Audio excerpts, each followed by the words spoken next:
To understand the largest city in the Midwest, Chicago, is to really realize that the arts is not only a fantastic way to educate the society, but also a great way to change. It's not just about a gallery, it's not just about canvas and bronze and selling the artwork and displaying it. It's actually about changing people's lives, changing people's minds, protesting and celebrating.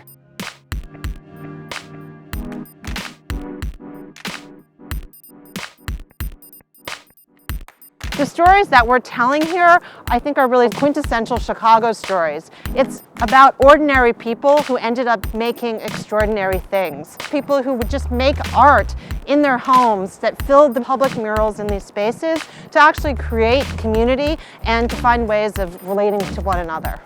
I can't make anything without calling up at least 3 or 4 or 5 or 20 people saying, this is what I'm working on, how can we work together, how can what I'm working on support what you're doing, and then vice versa.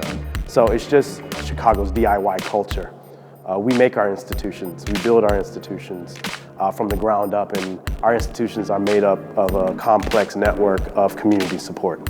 That's one of the remarkable things about Chicago. I mean, obviously with the architecture, how innovative has been out of very urgent, dire situations like the Great Fire. There was a kind of need to rebuild the city, but not just to rebuild it, but to seize the moment, to try out new things. It became like a laboratory almost. The city enabled people to come and experiment, and that also has been the case with art and design. It brings together all the disciplines, it brings together art, architecture, design, but it goes beyond that. You don't need to build a master plan to change a city. You can actually bring in magnetic moments, and these magnetic moments, these magnetic energy moments transform the city, and that's what we can observe here. I mean, that's of course the most important thing. The most important thing in the city are the artists who work there, keep the city alive.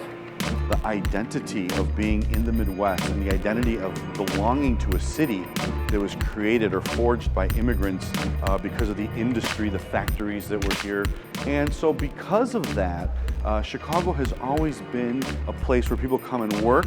But the important thing is that the worker here had a voice. You know, when Sandberg writes hog butcher to the world, and when I was growing up, you still smell the stockyards, that says something about the city, because in the city you're always reminded that it was an enormous industrial center. And this is not a city which starts out genteel, it's a city that starts out a little rough. And that gave room, I think, for our Chicago artists to not simply fall in line with the idea of doing an American version of something else, but they could start with their own thing. And it's been heavily reliant on this kind of influx and import and export of people coming in and influencing music, culture, literature, bring new ideas. And Chicago somehow always making these different ideas its own in some way is something that becomes even more influential and sent out again and broadcast out from the city. And so we have artists who, sort of start here, they leave and they come home, but they identify as cultural activists who are trying to transform the world for all of us. And I think that's what makes Chicago really unique. That sort of ability to hold on to both a particular identity of our city, but also really embracing a sort of universal humanity.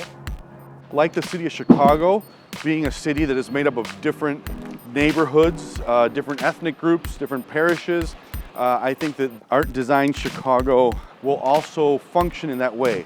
In other words, many different stories coming together to tell one narrative.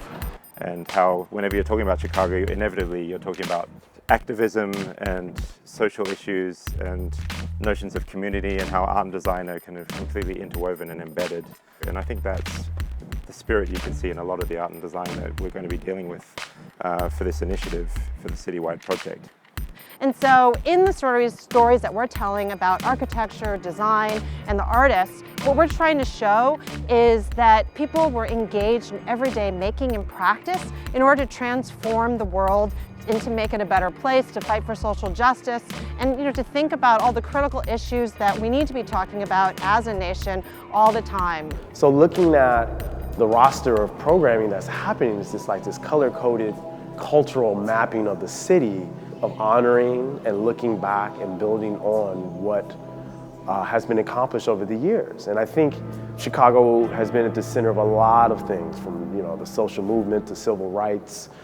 It only makes sense to look back and build on that. And then also think about what our contributions are moving forward. I think we can't move forward unless we look back.